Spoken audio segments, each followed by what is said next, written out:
सो get ready, बिल्कुल zero से super hero. और आज हम बात करने वाले हैं यार टेकिंग ए कार्बो कंप्लीट हो सके अगर कोई इंसान ऑर्बिटल खाली पड़ा है या तो आज हम बात करने वाले हैं बॉन्ड फॉर्मेशन ही केमिस्ट्री। तो कार्बन को 4 से नफरत हो गई। एपिसोड 4 में आपका स्वागत है। This is episode number 5। आज हम लोग डिस्कस करेंगे, यहां पर दोनों तरफ जाएंगे। सो गेट रेडी, बिल्कुल जीरो से सुपर हीरो।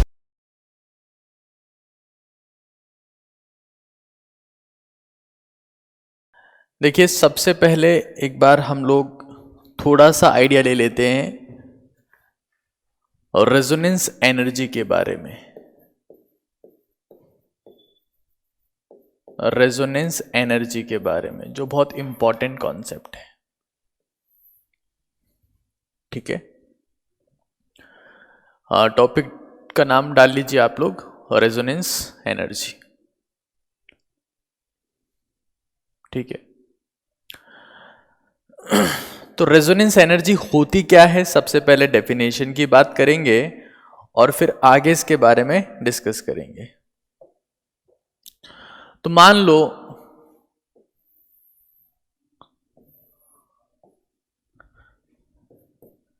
ये हमारे पास में है एनर्जी इस एक्सिस पर, और let's see this is 1 2 3 4 this. ये मैंने डिफरेंट एनर्जी लेवल्स बनाए हैं। सबसे ऊपर जो एनर्जी दिख रही है फॉर एग्जांपल वो है RS फर्स्ट के लिए, सेकंड वाली है RS सेकंड के लिए, ये RS थर्ड के लिए, और ये है RS फोर्थ के लिए, और ये है रेजोनेंस हाइब्रिड के लिए। ये है रेजोनेंस हाइब्रिड के लिए। तो मेरा सबसे पहले आपसे क्वेश्चन ये है कि इन सारी स्ट्रक्चर्स में 1 2 3 4 इन सारी स्ट्रक्चर्स में से सबसे ज्यादा स्टेबल, इसको छोड़ देना है, अभी इसको कंसिडर नहीं करना है, RS 1 2 3 4 इन चारों में से सबसे ज्यादा स्टेबल रेजोनेटिंग स्ट्रक्चर कौन सी है? फोर्थ, क्योंकि उसकी एनर्जी क्या है? मिनिमम है। It has the minimum energy.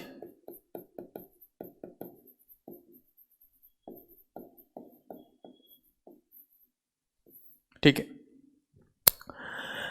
तो मेरे पास में रेजोनेंस एनर्जी क्या होता है? It is energy difference.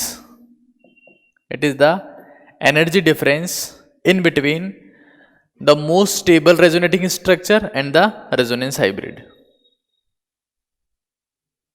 ठीक है। What is resonance energy? It is the, पहली बात तो क्या है, ये एनर्जी है कि डिफरेंस है? एनर्जी का डिफरेंस। तो energy difference in between most stable RS and hybrid.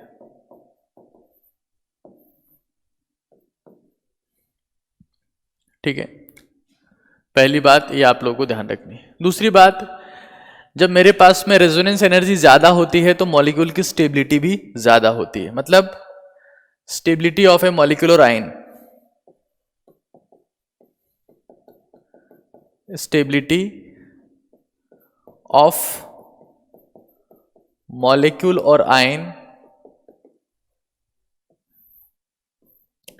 Is directly proportional to the resonance energy.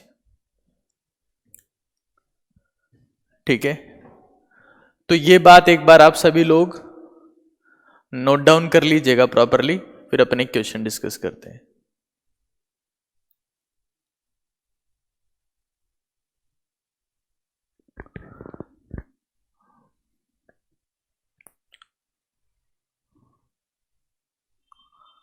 Okay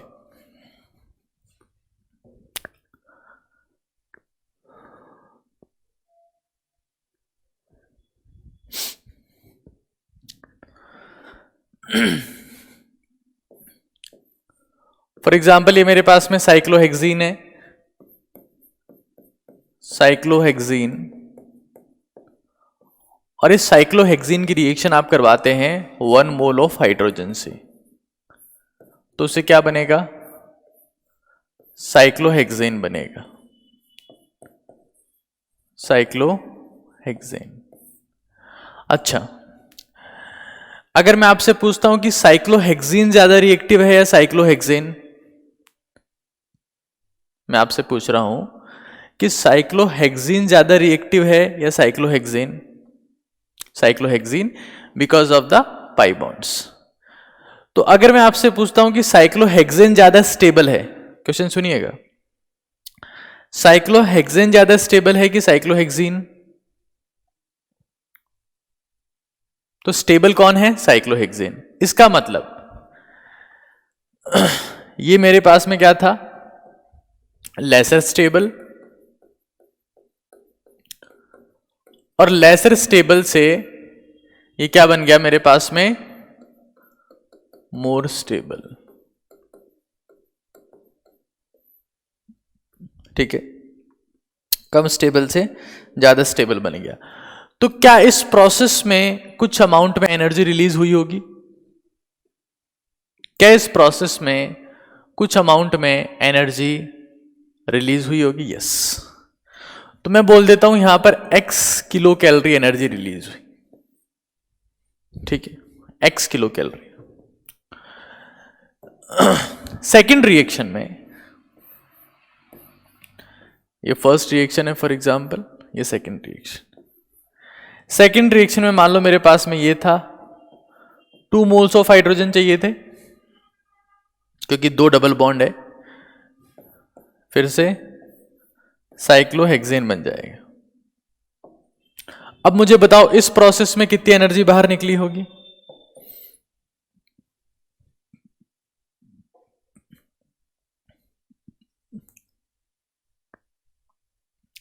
yes 2x। चलिए अब थर्ड प्रोसेस में सुनिएगा, कॉन्सेप्ट समझिएगा अब क्या है। थर्ड प्रोसेस में मेरे पास में 2 के बजाय 3 डबल बॉन्ड थे, ठीक है, 3 मोल्स ऑफ हाइड्रोजन आपने यूज किया, तो ये बनेगा, ठीक है। अब रिलीज होने वाली एनर्जी कितनी होगी, ये मेरा आपसे क्वेश्चन है। तो आप लोग कहेंगे 3x, है ना, लेकिन यहां जो एनर्जी रिलीज होती है that is less than 3x, ठीक है। देखो ये अनस्टेबल था, एनर्जी ज्यादा थी, ये बना, इसकी एनर्जी ज्यादा थी, ये बना। लेकिन ये जो बेंजीन है, ये जो बेंजीन है, इसकी एनर्जी उतनी ज्यादा नहीं है, क्योंकि यहां पर पाई बॉन्ड्स तो हैं, लेकिन वो पाई बॉन्ड क्या है, अपने आप में बिजी है। These pi bonds are not so reactive because they are involve in resonance. Pi bonds are in resonance, तो अपने आप में बिजी है वो, है ना, रेजोनेंस में बिजी है। तो बिजी है तो ज्यादा रिएक्टिव नहीं होंगे, और अगर वो ज्यादा रिएक्टिव नहीं होंगे तो रिलीज होने वाली एनर्जी एक्सपेक्टेड से कम आएगी, ठीक है, ठीक है। तो मेरे पास में पाई बॉन्ड्स यहां पर क्या है, रेजोनेंस में इन्वॉल्व हैं। अगर आप सर्टेन सर्कमस्टांसेस क्रिएट करते हो तो बेंजीन साइक्लोहेक्सेन में कन्वर्ट हो जाता है, बट इसके लिए कुछ स्पेसिफिक रिक्वायरमेंट्स आपके पास में होती है। बहुत आसानी से होने वाली रिएक्शन नहीं है, इसमें कोई डाउट नहीं है। But pi bonds are in resonance, तो उसकी वजह से क्या होगा, pi bonds are lesser reactive, pi bonds are lesser reactive. तो अगर पाई बॉन्ड्स मेरे पास में लेसर रिएक्टिव है तो एनर्जी कितनी रिलीज होगी, लेस देन 3x, ठीक है, लेस देन 3x। अब सुनो, यहां सुनो, यहां सुनो, एक्सपेक्टेड एनर्जी कितनी थी? एक्सपेक्टेड कितनी थी? 3x। रिलीज कितनी हुई? रिलीज कितनी हुई? फॉर एग्जाम्पल मैंने बोल दिया 3x डैश, ठीक है। तो ये जो 3x और 3x डैश का डिफरेंस है ना, इसी डिफरेंस को मैं क्या कहता हूं? This difference is non age, this difference is non age, this difference is non age, ये डिफरेंस किसकी वजह से आया? और रेजोनेंस की वजह से आया। इसी डिफरेंस को मैं क्या कहता हूं? रेजोनेंस एनर्जी, ठीक है। इसी डिफरेंस को हम लोग क्या कहते हैं? रेजोनेंस एनर्जी, ठीक है, ठीक है। चलो अब एक और क्वेश्चन मैं आपसे पूछता हूं, सुनिएगा एक बार। ये मेरे पास में एक मॉलिक्यूल है,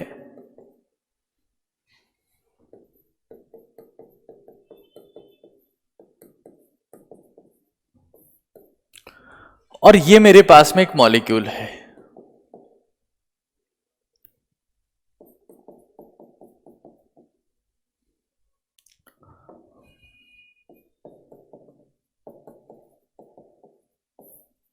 है ना? दोनों में जो रिएक्शन कैरी आउट हो रही है, उस रिएक्शन का नाम क्या है? हाइड्रोजिनेशन।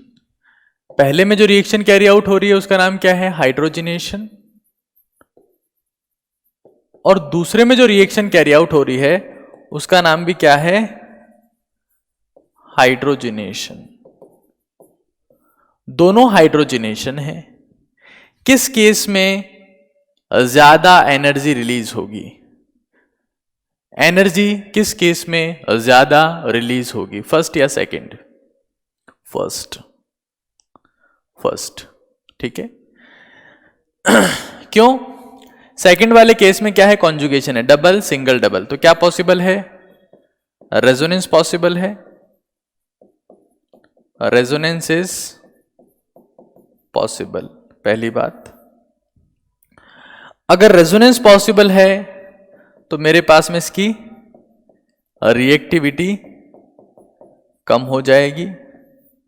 अगर रिएक्टिविटी कम हो जाएगी तो रिलीज्ड एनर्जी भी कम हो जाएगी।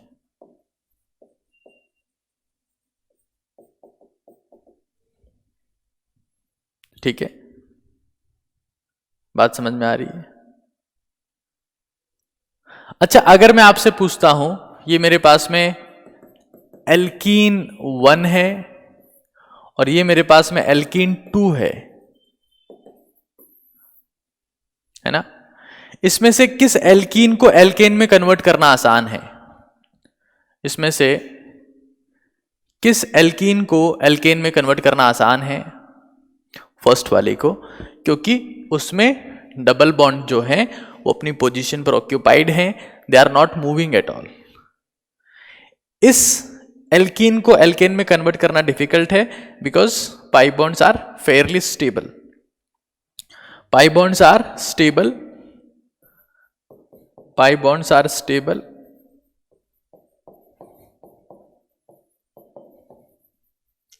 Due to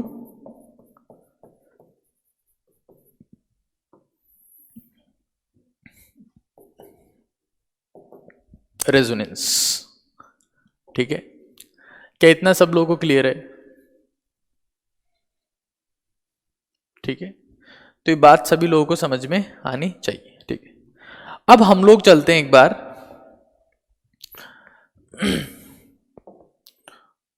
rules of writing resonating structures.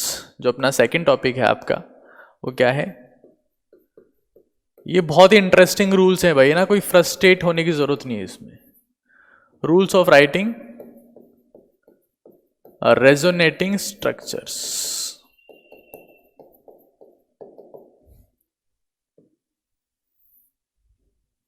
Rules of writing और रेजोनेटिंग स्ट्रक्चर्स। तो सबसे पहला मेरे पास में रूल क्या है? सबसे पहला रूल क्या है? सबसे पहला रूल क्या है? Octet of second period elements octet of second period elements cannot expand। इस रूल से हम लोग क्या समझते हैं, अगर किसी भी रेजोनेटिंग स्ट्रक्चर में सेकंड पीरियड के एलिमेंट का ऑक्टेट एक्सपेंड हो रखा है, मतलब वो गलत रेजोनेटिंग स्ट्रक्चर है। ठीक है, ठीक है। Octet of second period element can not expand, ये सबसे पहली बात है जो आपको पता होनी चाहिए। ठीक है, हाँ, नाइट्रोजन वाला कल एग्जाम्पल आपको बताया था मैंने, नाइट्रोजन का कल एग्जाम्पल आपको बताया था मैंने। देखो यहां देखना, एक बार सुनना, ध्यान से सुनना, आराम से। ये मेरे पास में है फिनॉल। ठीक है, जो फिनॉल है OH ग्रुप है, उसका कौन सा इफेक्ट होगा बेंजीन के रेस्पेक्ट में? बेंजीन के रेस्पेक्ट में कौन सा इफेक्ट होगा?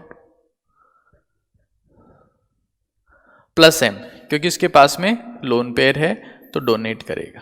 ठीक है, +M हो गया, बेंजीन का अपने आप क्या हो गया? -M। अच्छा, इस सिग्मा बॉन्ड का क्या? इस सिग्मा बॉन्ड का क्या? सिग्मा बॉन्ड में कौन सा इफेक्ट काम करता है? सिग्मा बॉन्ड में क्या? अरे सिग्मा बॉन्ड का भी कुछ तो होगा। हाँ, ऑक्सीजन की इलेक्ट्रोनेगेटिविटी ज्यादा है तो सिग्मा बॉन्ड से ऑक्सीजन खींचेगा, है ना, तो इसका कौन सा इफेक्ट? -I, और इसका +I। मतलब फिनॉल में जो OH ग्रुप है ना, उसके कौन कौन से इफेक्ट हैं? उसका +M भी है, उसका -I भी है। लेकिन हम लोग जानते हैं कि +M ज्यादा इफेक्टिव होता है इन कंपेयर टू -I। ठीक है, तो मेरे पास में ये एट द एंड बेंजीन में इलेक्ट्रॉन डेंसिटी को बढ़ा देगा, इलेक्ट्रॉन डेंसिटी इन बेंजीन बढ़ जाएगी। ठीक है, पहली बात। दूसरी बात, अगर मान लो मैं इसकी रिएक्शन H+ आयन से करवाता हूं, ठीक है, तो अगर H+ आयन से करवाऊंगा तो मेरे पास में इसका फॉर्मेशन हो जाएगा, सुनिएगा, ध्यान से समझिएगा, OH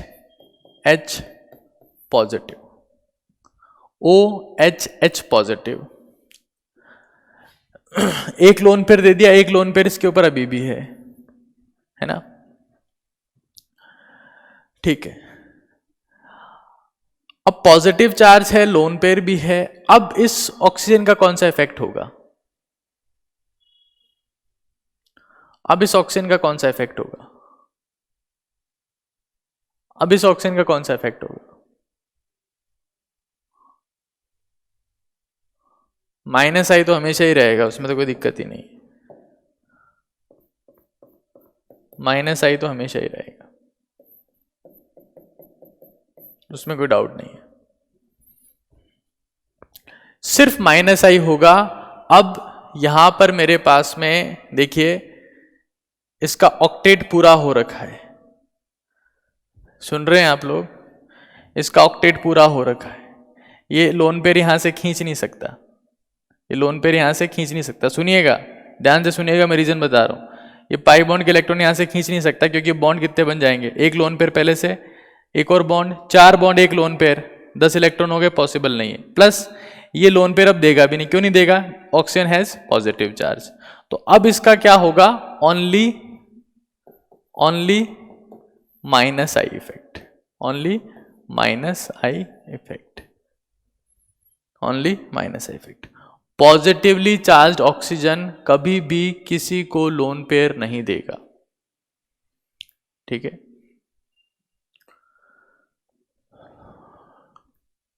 ठीक है, पॉजिटिवली चार्ज्ड जो है वो कभी किसी को लोन पेयर नहीं देगा, ये आपको ध्यान रखना है। तो सबसे पहला रूल क्या है? Octet of second period elements can not expand, ये सबसे पहला रूल आप लोगों को ध्यान रखना है।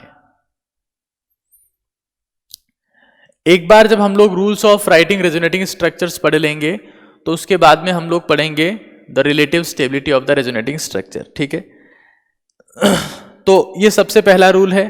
ठीक है, सेकंड रूल की बात करते हैं। सेकंड रूल की बात करते हैं। In resonance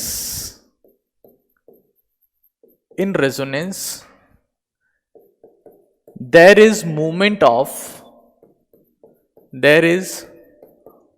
of electrons only, not of atoms। और रेजोनेंस में सिर्फ किसका मूवमेंट होता है? इलेक्ट्रॉन्स का मूवमेंट होता है, एटम्स का मूवमेंट नहीं होता है। ठीक है, in resonance there is movement of electrons only, not of atoms. ये आपको ध्यान रखना है। मतलब अगर मैं ऐसा लिखता हूं,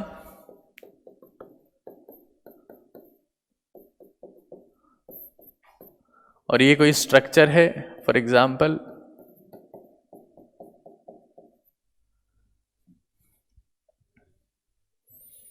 तो ये हाइड्रोजन यहां से यहां चला गया है, ये कीटो फॉर्म था, ये इनॉल फॉर्म है, ये रेजोनेंस नहीं है, इसे हम लोग कहते हैं टॉटोमेरिज्म।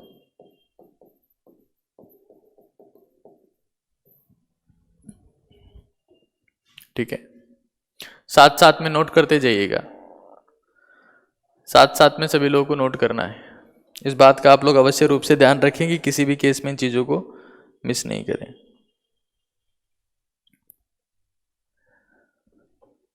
ये पॉइंट्स तो याद रखने हैं आपको। थर्ड पॉइंट लिखिए, सुपर इंपॉर्टेंट पॉइंट है। अब इस पे बेस्ड बहुत बड़ा कॉन्सेप्ट सिखाऊंगा मैं आपको, सबसे इंपॉर्टेंट है। एटम्स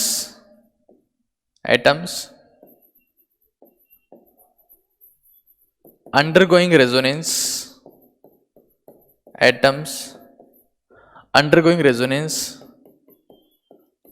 must be planar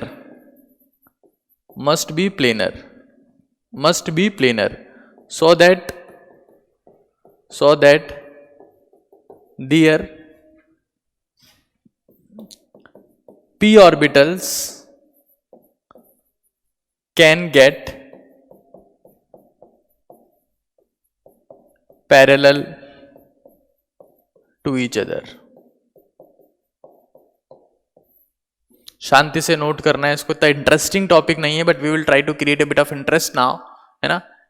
इसको एक बार आप लिखिएगा, that atoms undergoing resonance must B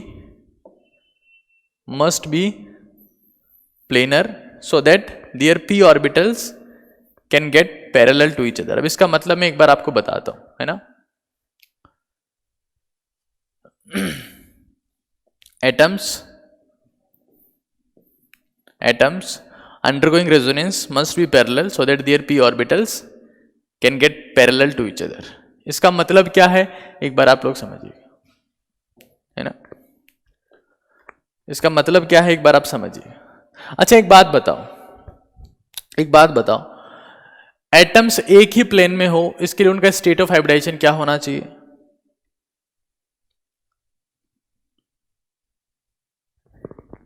atoms एक ही प्लेन में हो, उसके लिए उनका स्टेट ऑफ हाइब्रिडाइजेशन sp2 होना चाहिए या sp होना चाहिए। इसमें प्लेनर होता है, ट्रायगोनल प्लेनर, इसमें लीनियर होता है। ठीक है ना। अब एक और इंपॉर्टेंट और इंटरेस्टिंग बात सुनो, ठीक है।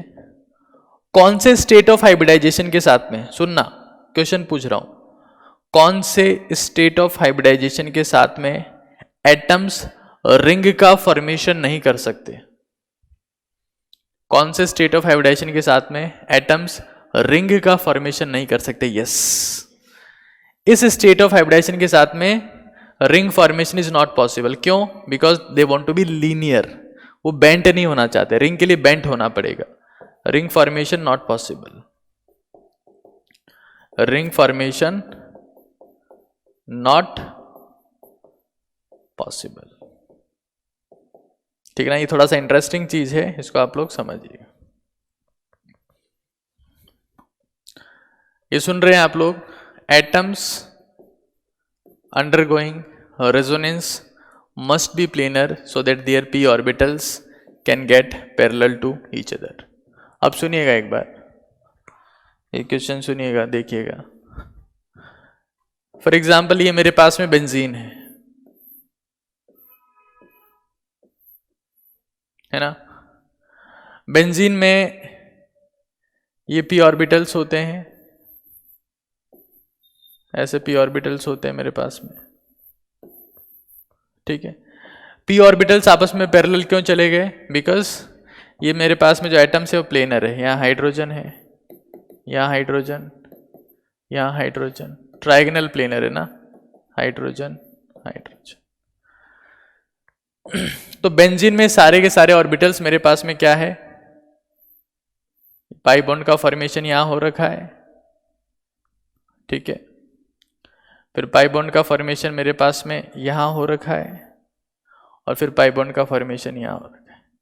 अब ये जो पाई बॉन्ड के इलेक्ट्रॉन्स हैं, है ना, क्योंकि आप देख सकते हैं double single double single double single, कुछ ऐसा सिस्टम है मेरे पास में. ठीक है. तो ये सिस्टम ऐसा है जिसमें एक टैंक पूरा भरा हुआ है, एक टैंक आधा भरा हुआ है, एक टैंक पूरा भरा हुआ है, एक आधा भरा हुआ है, एक पूरा भरा हुआ है, एक आधा भरा हुआ है. तो इलेक्ट्रॉन्स का मूवमेंट इसमें होता जाएगा होता जाएगा होता जाएगा. तो पूरी रिंग में जो है मेरे पास में कुछ ऐसी कंडीशन होगी, ये इलेक्ट्रॉन्स का मूवमेंट ऐसे चलता जाता है, because there is conjugation in the pi bond, electrons parallel आ जाते हैं. अब एक बहुत अमेजिंग और इंटरेस्टिंग बात आप लोग सीखने वाले हैं, सुनिएगा एक बार, सुनिएगा.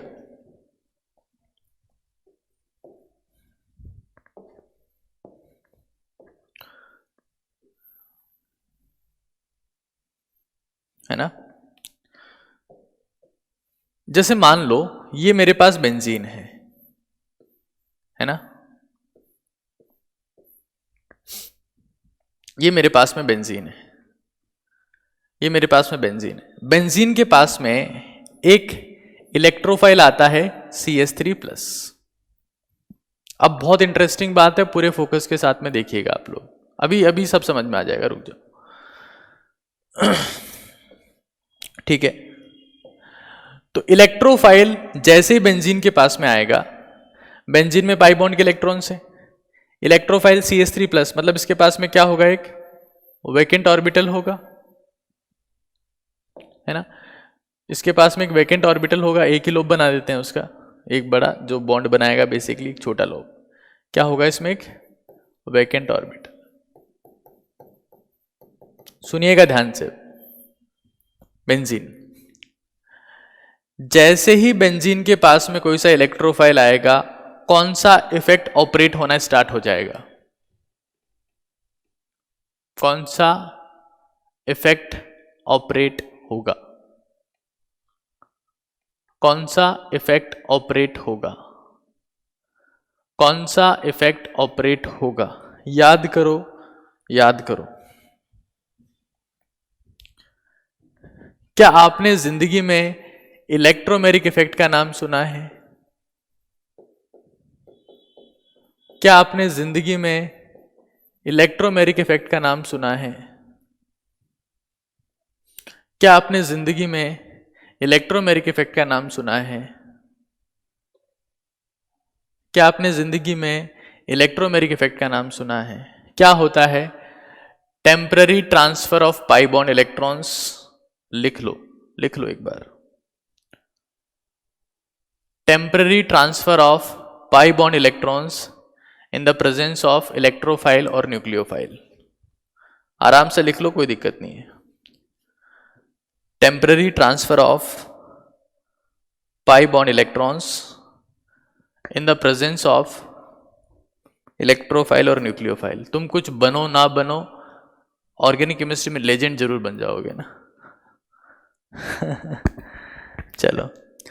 Temporary transfer of pi bond electrons in the presence of electrophile और न्यूक्लियोफाइल, है ना, दोनों की प्रेजेंस में होता है, इलेक्ट्रोफाइल और न्यूक्लियोफाइल. ठीक है, ठीक है. तो क्या होगा? जैसे ही मेरे पास में ये इलेक्ट्रोफाइल आया CH3+, वैकेंट ऑर्बिटल है इसमें, तो इस बॉन्ड के इलेक्ट्रॉन फॉर एग्जांपल ट्रांसफर हो गए। ट्रांसफर होने का मतलब क्या हुआ? एक तरफ पॉजिटिव चार्ज, एक तरफ नेगेटिव चार्ज। नेगेटिव चार्ज का मतलब क्या होता है? नेगेटिव चार्ज का मतलब क्या होता है? नेगेटिव चार्ज का मतलब क्या होता है? नेगेटिव चार्ज का मतलब क्या होता है? Lone pair. नेगेटिव चार्ज का मतलब क्या होता है? Lone pair.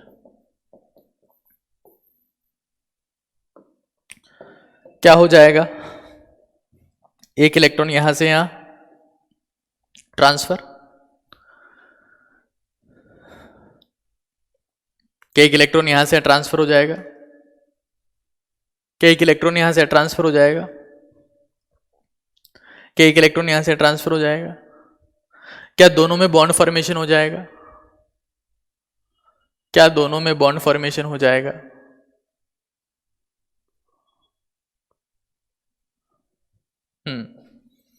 क्या दोनों में बॉन्ड फॉर्मेशन हो जाएगा? क्या मैं कह दूं कि मेरे पास कुछ ऐसा बनेगा?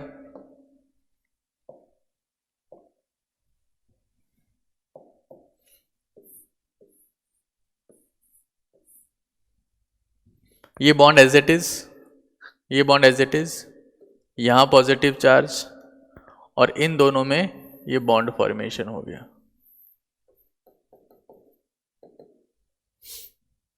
Is it clear? क्या ये सब क्लियर है?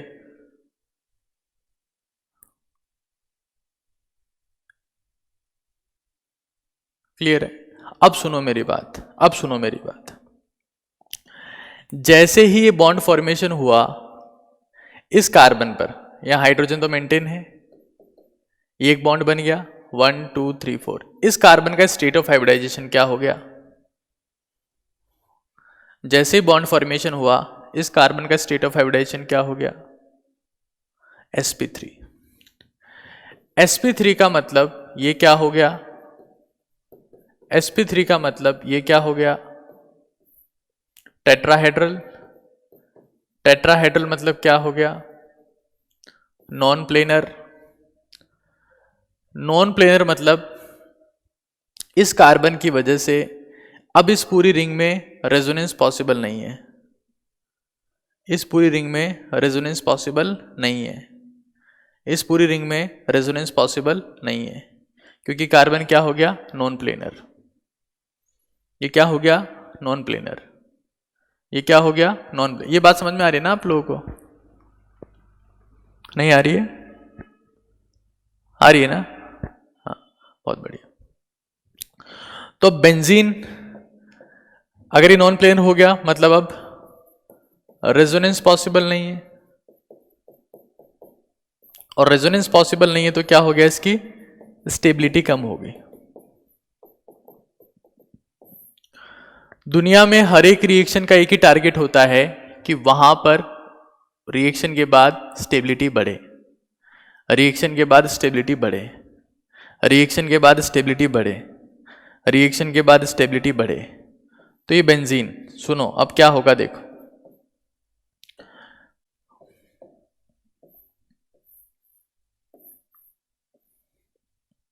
यहां बॉन्ड, यहां बॉन्ड, यहां पॉजिटिव चार्ज, यहां मेरे पास में हाइड्रोजन, यहां मेरे पास में CH3। इस कार्बन का स्टेट ऑफ हाइब्रिडाइजेशन क्या हो गया? sp3, मतलब नॉन प्लेनर, मतलब नॉन प्लेनर। अब सुनो, hello, listen to me now, listen to me now carefully. ये जो पॉजिटिव चार्ज आपको दिख रहा है, क्या इस पॉजिटिव चार्ज का मतलब वैकेंट ऑर्बिटल है? क्या इस पॉजिटिव चार्ज का मतलब वैकेंट ऑर्बिटल है? क्या इस पॉजिटिव चार्ज का मतलब वैकेंट ऑर्बिटल है? क्या इस पॉजिटिव चार्ज का मतलब वैकेंट ऑर्बिटल है? क्या ये CH बॉन्ड है? क्या ये CH बॉन्ड है? क्या ये CH बॉन्ड है? क्या ये CH बॉन्ड है? क्या CH बॉन्ड से इलेक्ट्रॉन इस वैकेंट ऑर्बिटल में जा सकते हैं? क्या CH बॉन्ड से इलेक्ट्रॉन इस वैकेंट ऑर्बिटल में जा सकते हैं? क्या इसी को हम लोग हाइपर कॉन्जुगेशन कहते हैं? क्या इसी को हम लोग हाइपर कॉन्जुगेशन कहते हैं? क्या इसी को हम लोग हाइपर कॉन्जुगेशन कहते हैं? क्या इस प्रोसेस में जब एक इलेक्ट्रॉन यहां से यहां जाएगा, एक इलेक्ट्रॉन यहां से यहां जाएगा, तो देखो यहां बॉन्ड एज इट इज, यहां बॉन्ड एज इट इज, जब इलेक्ट्रॉन जाएगा तो यहां फिर रेडिकल बन जाएगा, यहां फिर रेडिकल बन जाएगा, ये CH3 एज इट इज, और बाहर कौन चला गया? H+। क्या अब इन दोनों में बॉन्ड बन जाएगा? क्या अब इन दोनों में बॉन्ड बन जाएगा? क्या इन दोनों में बॉन्ड बन जाएगा? क्या इन दोनों में बॉन्ड बन जाएगा? क्या मेरे पास में ये बन जाएगा bond as it is, bond as it is, यहां बॉन्ड बन गया, ये CH3, ठीक है। बाहर कौन चला गया? H+। बाहर कौन चला गया? H+, ठीक है, ठीक है।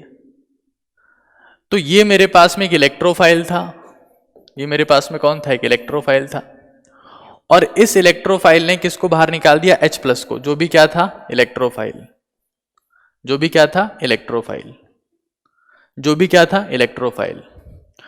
तो ये पूरे प्रोसेस में सिर्फ ये बताओ कि इस रिएक्शन को मैं क्या नाम दूं? इस रिएक्शन को मैं क्या नाम दूं? गधेड़ो, elimination. This is electrophilic substitution reaction. एक इलेक्ट्रोफाइल ने दूसरे इलेक्ट्रोफाइल को रिप्लेस कर दिया H+। रिप्लेस क्यों किया? क्योंकि अगर, सुनो, अगर ऐड हो जाता, अगर ऐड हो जाता तो नॉन प्लेनर हो जाता, अगर इसको बाहर नहीं निकालता, सिर्फ ऐड ही होकर रह जाता, नॉन प्लेनर हो जाता, मतलब वो टेट्राहेड्रल हो जाता, मतलब रेजोनेंस खत्म हो जाता, मतलब स्टेबिलिटी कम हो जाती। तो इसलिए बेंजीन के पास जब भी कोई चीज जुड़ेगी ये उसका रिप्लेसमेंट करेगा, ठीक है। तो मैंने इस रिएक्शन में आपको तीनों इफेक्ट बता दिए। सबसे पहले सुनो, इन the presence of electrophile, in the presence of electrophile there is temporary transfer of pi bond electrons, that is known as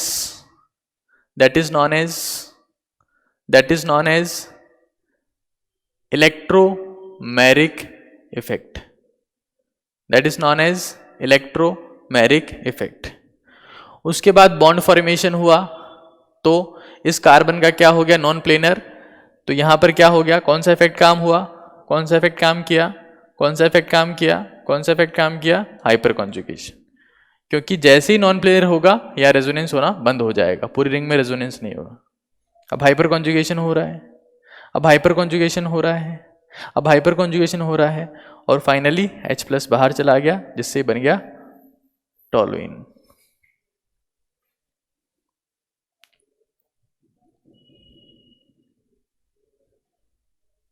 खैर, हम क्या बात कर रहे हैं? रूल्स ऑफ राइटिंग और रेजोनेटिंग स्ट्रक्चर्स। हम क्या बात कर रहे हैं?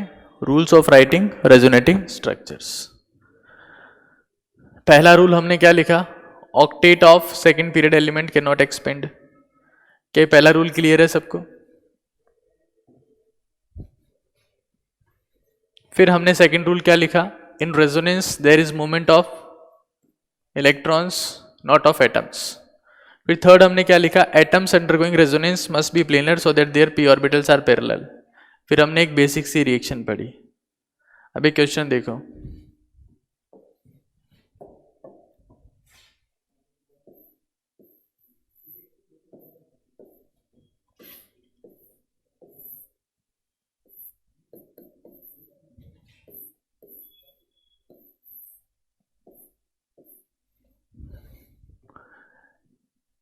ये मेरे पास में तीन चीजें हैं, A, B, C। इन तीनों में से किस में रेजोनेंस पॉसिबल नहीं है?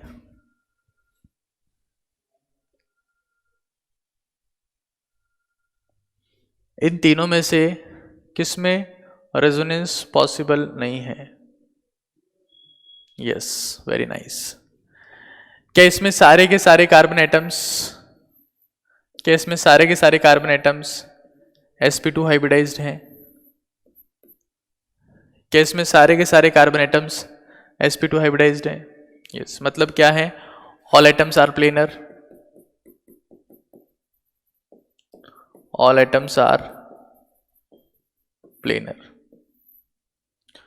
क्या इसमें ये और पॉजिटिव है, यहां पे एक हाइड्रोजन तो होगा, ये भी क्या है? ऑल एटम्स आर प्लेनर,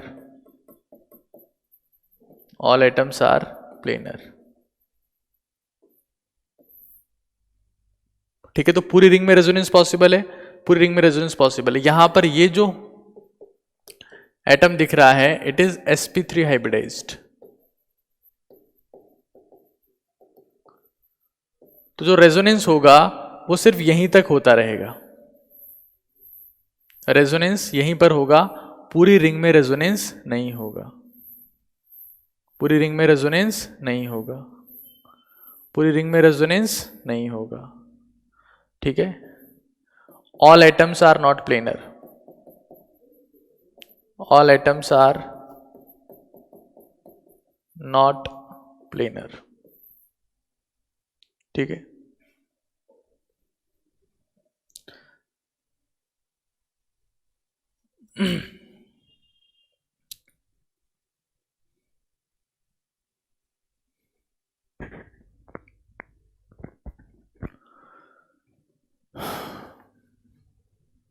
ठीक है, तो जी नॉन प्लेनर है ना, तो यहां पर रेजोनेंस पॉसिबल नहीं है। ठीक है, तो 3 रूल्स मैंने आप लोगों को बता दिए हैं। ठीक है, अब चौथा रूल की बात करते हैं, 4th रूल। ये इतना सब लोगों को क्लियर है?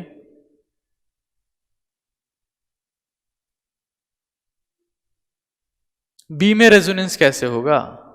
बी में देखो कॉन्जुगेशन है,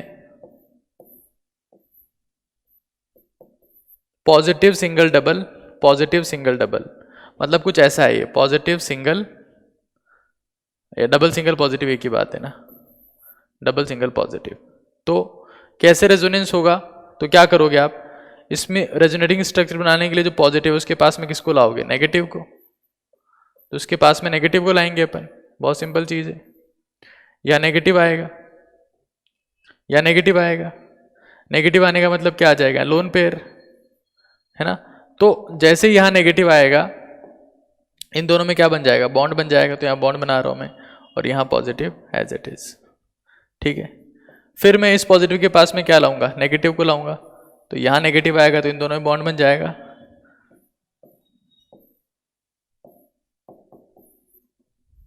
तो बहुत सिंपल है। और फिर आप इन तीनों को क्या बना सकते हो? हाइब्रिड बना सकते हो। कैसे बनेगा हाइब्रिड? देखो एक बार, सारे के सारे पहले क्या बना देंगे? Sigma bond. इस बॉन्ड को देखो, डबल सिंगल सिंगल, डबल भी है सिंगल भी है, ये सिंगल डबल सिंगल, डबल भी है सिंगल भी है, ये सिंगल सिंगल डबल, डबल भी है सिंगल भी है, ऐसा बना दिया। चार्ज देखो, partial positive, partial positive, partial positive, या चाहो तो यहां भी लिख सकते हो चार्ज को। आगे चलते हैं, नेक्स्ट रूल लिखो। नेक्स्ट रूल आप लोग एक बार लिखिएगा।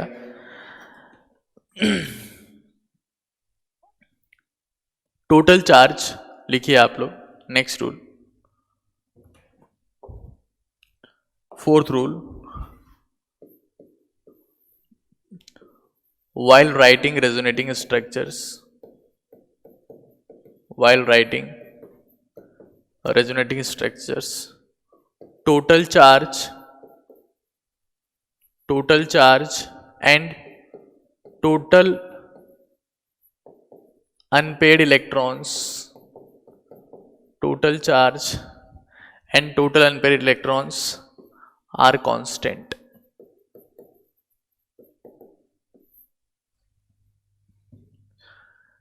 कभी भी टोटल चार्ज चेंज नहीं होता। टोटल चार्ज मतलब आप चार्ज जनरेट नहीं कर सकते, और टोटल अनपेड इलेक्ट्रॉन्स का नंबर क्या होता है? कांस्टेंट होता है। ठीक है, while writing RS total charge and total unpaired electrons are constant.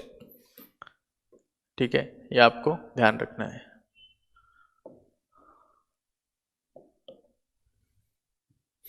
ठीक है. पांचवा point, hybrid is real structure and most stable among all. Hybrid से ज्यादा स्टेबल कुछ नहीं होता है इसमें से. ठीक है, हाइब्रिड से ज्यादा स्टेबल कुछ नहीं होता है इसमें से.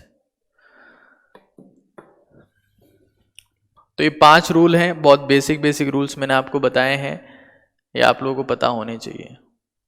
ठीक है, यहां देखो, एक बार वापस रूल्स देख लो. Octet of second period elements can not expand, ये पहला रूल था. In resonance movement of electrons occurs only, कभी भी एटम्स का मूवमेंट नहीं होता है, एटम्स का मूवमेंट टोटोमेरिज्म में होता है. Atoms undergoing resonance must be planar. ठीक है, और ये सब चीजें यहां पर ये आपने देखा, ये सब आपने देख लिया. Hybrid most stable and so. अच्छा एक बात बताओ, एक क्वेश्चन पूछता हूं आप लोगों से, मैं एक क्वेश्चन पूछ लेता हूं ऐसे ही मजे मजे में.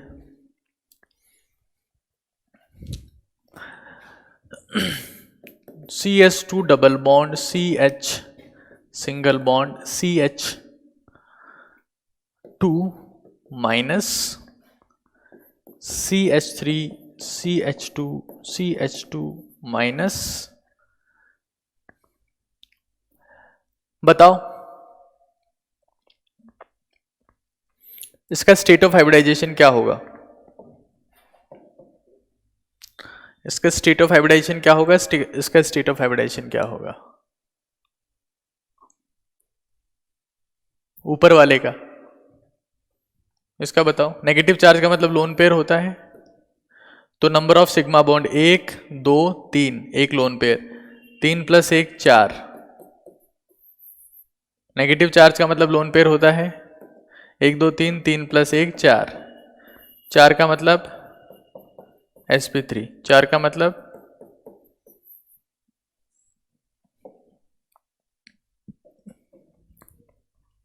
sp3. तो इसमें ऊपर वाला कई गधेड़े कह रहे हैं sp3d. तुम्हारे घर वालों ने कभी देखा है कार्बन के पास में d ऑर्बिटल होता है? कुछ भी तुम लोग कुछ भी कर रहे हो तुम लोग, बेवकूफ कहीं के. तो नीचे वाला sp3 सही है, ऊपर वाला sp3 गलत है. क्यों? क्योंकि इसका लोन पेयर किस में जा रहा है? इसका लोन पेयर किस में जा रहा है? रेजोनेंस में जा रहा है. तो लोन पेयर इसके ऊपर काउंट नहीं होगा, तो स्टेट ऑफ हाइब्रिडाइजेशन क्या आएगा? sp2. इसलिए ये भी क्या हो जाएगा? प्लेनर. ऑटोमेटिकली क्या हो जाएगा? प्लेनर. ठीक है, यहां पे नो रेजोनेंस, यहां पर नो रेजोनेंस, यहां पर कोई रेजोनेंस नहीं होगा. अब आगे चलते हैं.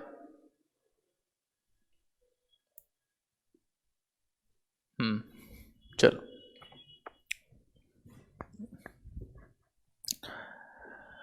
नेक्स्ट अपना टॉपिक है relative stability of resonating structures. Relative stability of resonating structures. Relative stability of resonating structures. हाँ, नोट्स नहीं मिला तो प्रोवाइड करवा देंगे, इतना क्या लोड ले रहे हो तुम लोग? क्लास तो लेते नहीं हो, नोट्स का क्या करोगे?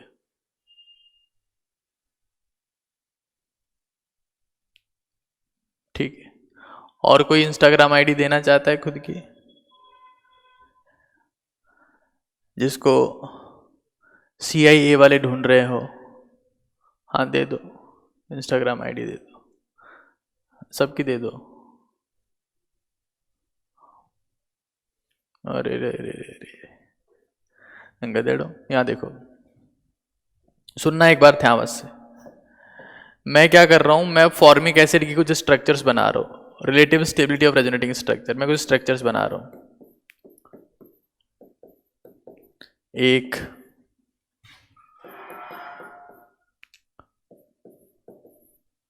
दो, तीन,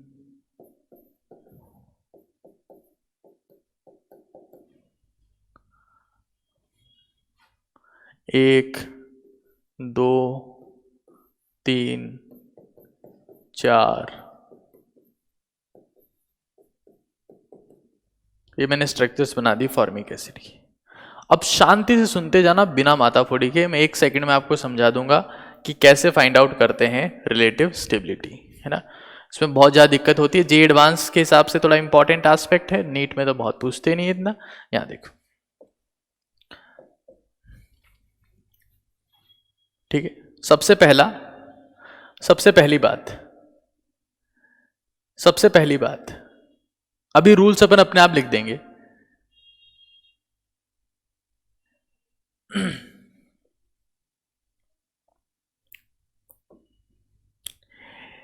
ये 4 स्ट्रक्चर मेरे पास में आपको दिख रही है। सबसे पहले मुझे ये बताओ, एक बहुत बेसिक सा क्वेश्चन है, इनमें से कौन सी स्ट्रक्चर्स ऐसी है जहां पर ऑक्टेट रूल ही फॉलो नहीं हो रहा या ऑक्टेट इनकम्प्लीट है? इसमें से कौन सी स्ट्रक्चर्स ऐसी हैं जहां पर ऑक्टेट ही इनकम्प्लीट है? यस, देखो, कार्बन के ऊपर पॉजिटिव चार्ज, सुनो यहां देख लो, कार्बन के ऊपर पॉजिटिव चार्ज, कार्बन के ऊपर पॉजिटिव चार्ज, तो कार्बन के ऊपर पॉजिटिव चार्ज है तो उसके आउटर मोस्ट शेल में कितने इलेक्ट्रॉन्स हो गए? 3 इलेक्ट्रॉन। कितने हो गए? 3। बॉन्ड कितने बनाए? 3। बॉन्ड कितने बनाए? 3 और 3 और 3 मेरे पास में कितने हो गए? 6 इलेक्ट्रॉन्स। कितने हो गए? 6। मतलब क्या है? ऑक्टेट इनकम्प्लीट है, ऑक्टेट इनकम्प्लीट,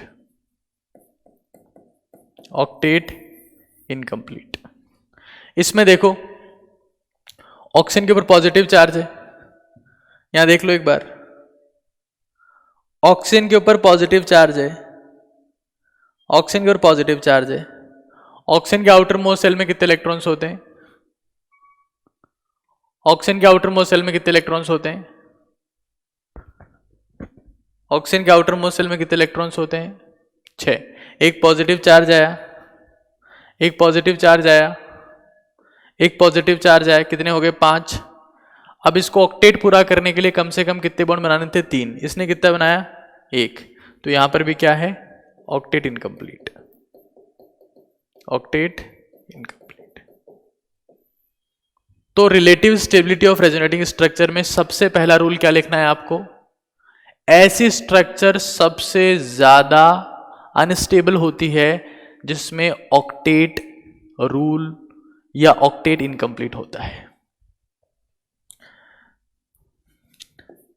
सबसे पहला, structures with incomplete octet, structures with incomplete octet, incomplete octet are least stable.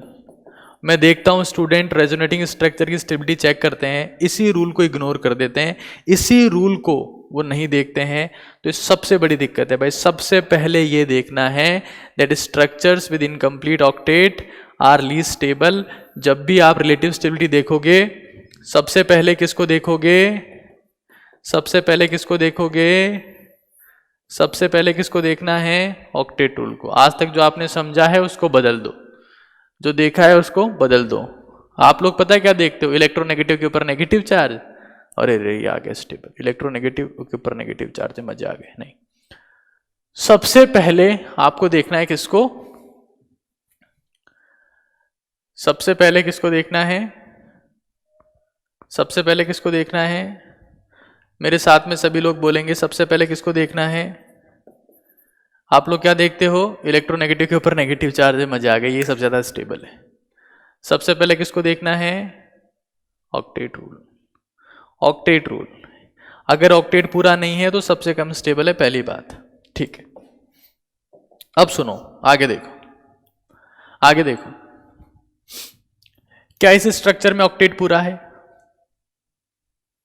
क्या इस स्ट्रक्चर में ऑक्टेट पूरा है?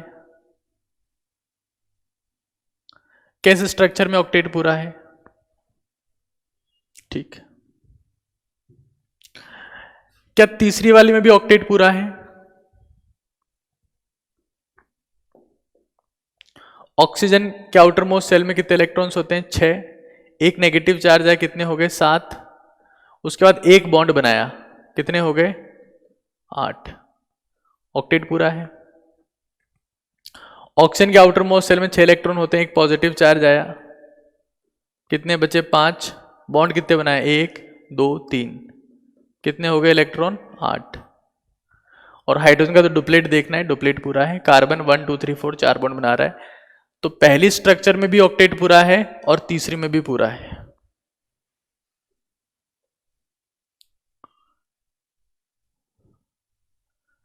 क्या पहली स्ट्रक्चर और तीसरी दोनों में ऑक्टेट पूरा है?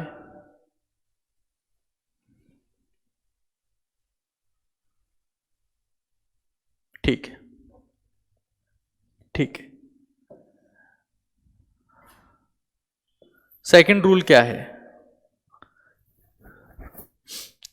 Charge separation, charge separation is endothermic process. Charge separation is endothermic process. ठीक है, charge separation is endothermic process. Charge separation is endothermic process. तो इससे क्या हो जाएगा? उस मॉलिक्यूल की एनर्जी बढ़ जाएगी, जिससे स्टेबिलिटी क्या हो जाएगी? कम हो जाएगी। अभी बात बहुत कम लोगों को समझ में आएगी, सुनो। ये मेरे पास में क्या था? न्यूट्रल था,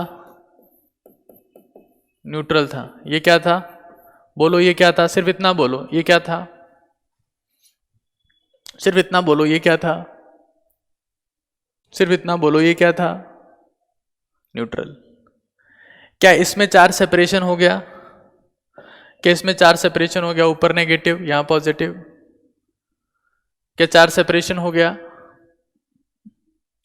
क्या चार्जेस को सेपरेट करना, क्या चार्जेस को सेपरेट करने के लिए एनर्जी चाहिए? क्या चार्जेस को सेपरेट करने के लिए एनर्जी चाहिए? क्या चार्जेस को सेपरेट करने के लिए एनर्जी चाहिए? क्या बताओ? चाहिए, यस। तो क्या चार्ज सेपरेशन एक एंडोथर्मिक प्रोसेस है? क्या चार्ज सेपरेशन एक एंडोथर्मिक प्रोसेस है? तो क्या इससे जिसमें भी चार्ज सेपरेशन होगा उसकी एनर्जी बढ़ जाएगी? अगर मुझे इसको इसमें कन्वर्ट करना है तो मुझे क्या देना पड़ेगा? एनर्जी। क्या देनी पड़ेगी? एनर्जी। क्या जैसी एनर्जी बढ़ती है स्टेबिलिटी कम हो जाती है? क्या जैसी एनर्जी बढ़ती है स्टेबिलिटी कम हो जाती है? क्या जैसी एनर्जी बढ़ती है स्टेबिलिटी कम हो जाती है? क्या? बहुत बढ़िया, ठीक। तीसरी बात करते हैं, थर्ड रूल की बात करते हैं, है ना। क्या मैं बोलूं कि इनमें से सबसे ज्यादा स्टेबल, अरे सुन लो यहां देख, तीसरा रूल क्या है? इनमें सबसे ज्यादा स्टेबल फर्स्ट होगा। जो फॉर्मिक एसिड की स्ट्रक्चर्स बनाई है इसमें सबसे ज्यादा स्टेबल फर्स्ट होगा। क्या फर्स्ट होगा? क्या फर्स्ट सबसे ज्यादा स्टेबल है? क्या फर्स्ट सबसे ज्यादा स्टेबल है? अरे सुन लो, क्या फर्स्ट सबसे ज्यादा स्टेबल है? क्या सबसे ज्यादा स्टेबल फर्स्ट है? क्या फर्स्ट के बाद में थर्ड है? क्या फर्स्ट के बाद में थर्ड है? क्या फर्स्ट के बाद में थर्ड है? क्या फर्स्ट के बाद में थर्ड है? क्या फर्स्ट के बाद में थर्ड है? क्या फर्स्ट के बाद में थर्ड है? अब देखो, अब आगे देखो, अब आगे देखो, तो सबसे पहले न्यूट्रल स्ट्रक्चर आएगी, सबसे पहले कौन आएगी? न्यूट्रल, फिर जहां चार्ज सेपरेशन ऑक्टेट पूरा हो। अब देखो, अब अपने को देखना है सेकंड और फोर्थ में, अब देखना है सेकंड और फोर्थ में, अब देखना है सेकंड और फोर्थ में, अब देखना है सेकंड और फोर्थ में। तो देखो, कार्बन को तो कोई मतलब ही नहीं है। कार्बन कहता है भाई देखो, मैं तो ना इलेक्ट्रो पॉजिटिव हूं ना इलेक्ट्रो नेगेटिव हूं, मेरे ऊपर कोई चार्ज हो मुझे खाक फर्क नहीं पड़ता, खाक। कार्बन कहता है neither electronegative nor electropositive, I don't care about charge, I just hate whether it is positive charge or it is negative charge, I just hate the charge, right? तो फर्क किसको पड़ेगा? फर्क किसको पड़ेगा? ऑक्सीजन को, ऑक्सीजन को। सेकंड वाला ऑक्सीजन ज्यादा स्टेबल है कि फोर्थ वाला? सेकंड वाला ज्यादा स्टेबल है कि फोर्थ वाला? सेकंड वाला ज्यादा स्टेबल है कि फोर्थ वाला? सेकंड वाला ज्यादा स्टेबल है कि फोर्थ वाला? सेकंड वाला ज्यादा स्टेबल है कि फोर्थ वाला?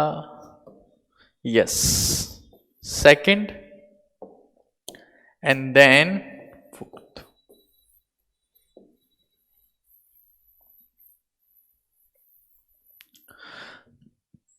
तो थर्ड रूल हमने क्या लिखा?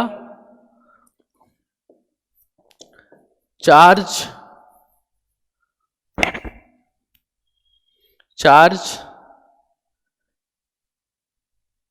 Stability depends on electronegativity. अब आप दुनिया में किसी भी रेजोनेटिंग स्ट्रक्चर की स्टेबिलिटी बता सकते।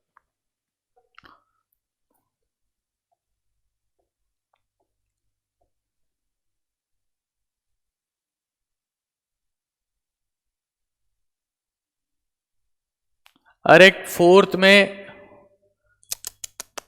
हेलो मिस्टर, सुनो मेरी बात सुनो, ऑक्टेट किसी का भी इनकम्प्लीट हो, ऑक्टेट में कोई पार्शियलिटी नहीं है भाई।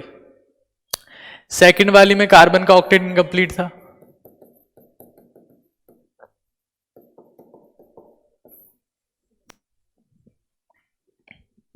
और फोर्थ वाली में ऑक्सीजन का ऑक्टेट इनकम्प्लीट है।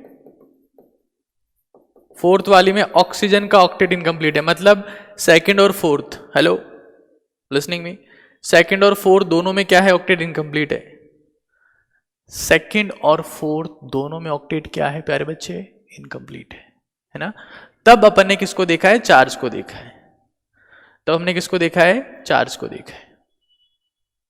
सबसे पहले देखना है ऑक्टेट, जहां ऑक्टेट पूरा नहीं है उसको सबसे लास्ट में डाल दो, वो सरवाइव ही नहीं कर सकता बेचारा, उसको सबसे लास्ट में डाल देंगे, और फिर बाकी की राम कहानी देखनी है भाई। इतना आसान हो जाएगा आपके लिए रिलेटिव स्टेबिलिटी चेक करना कि सारे क्वेश्चन मजाक हो जाएंगे। मजाक हो रहा है? वक्त बदल दिया, जज्बात बदल दिए, फीलिंग बदल दी, भाई मजाक हो रहा है? मजाक हो जाएगा आपके लिए सारे क्वेश्चन सॉल्व करना, वंस यू अंडरस्टैंड कि सबसे पहले आपको किसको देखना है? ऑक्टेट को देखना है ना? Very good, very nice. तो फर्स्ट, सेकंड, थर्ड, फोर्थ। अब देखो एक और चीज, एक और चीज देखो, एक और आखिरी बात बता देता हूं, है ना? एक और आखिरी बात बता देता हूं, बहुत सारे क्वेश्चन आपको ऐसे मिलेंगे ना, आप मजाक में सॉल्व कर लोगे उनको। एक और पॉइंट देखो,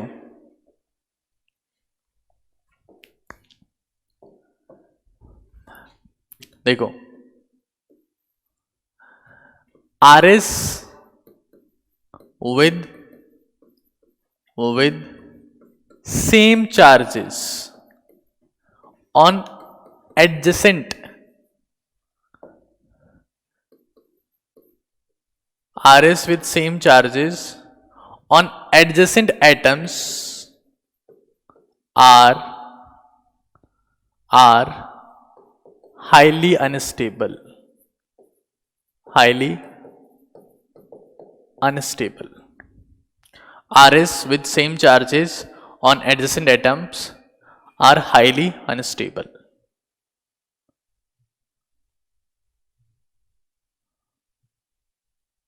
यस, सेम चार्जेस में रिपल्शन होगा, नो डाउट एट ऑल।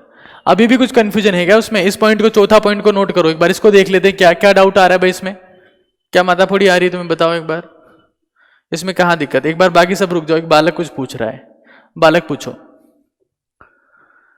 इसमें कहाँ दिक्कत है। हाँ, फोर्थ,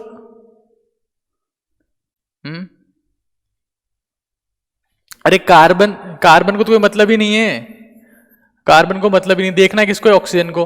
ऑक्सीजन के ऊपर पॉजिटिव चार्ज क्या है, कम स्टेबल है, बिकॉज ऑक्सीजन इज इलेक्ट्रोनेगेटिव, इससे पॉजिटिव से नफरत है, नेगेटिव के साथ में फिर अपना जीवन जी लेगा, लेकिन पॉजिटिव के साथ में कभी अपनी जिंदगी नहीं गुजार पाएगा, इसलिए चौथे को लास्ट में डाल दिया यहां पर, इसलिए ए से इसको सेकंड पे डाला, थर्ड पे डाला सेकंड वाले को। है ना, ये हो गया। अब देखो क्या लिखा हुआ है, R S with same charges on adjacent atoms are highly unstable. R S with same charges on adjacent atoms are highly unstable. अब देखो एक और देखते हैं, पांचवा रूल देखो, पांचवा रूल देखो। मान लो, ओ गधेड़ो यहां देख लो, हेलो गधेड़ो इधर देखो, ये OH है, ये फिनॉल है, इसकी रेजोनेटिंग स्ट्रक्चर है ऐसे।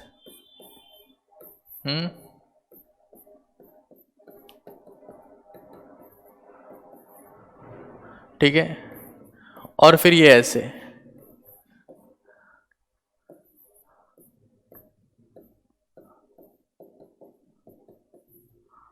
ठीक है ना।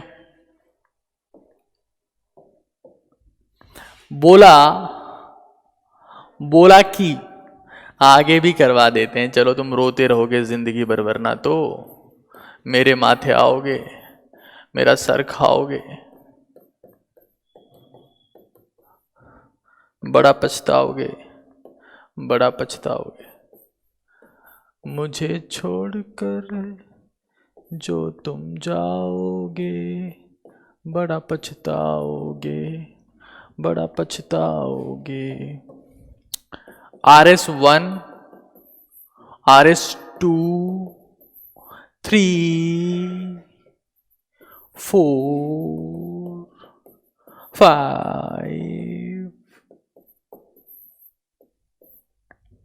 बताओ।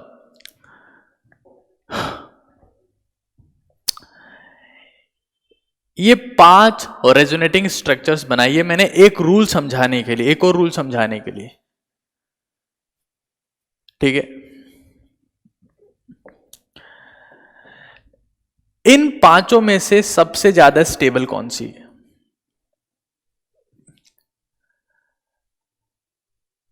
इन 5 में से सबसे ज्यादा स्टेबल कौन सी है? यस, इन 5 में से तो 1 बराबर क्या है, 5, क्योंकि यहां क्या हो रखा है, no charge separation, no charge separation, no charge separation.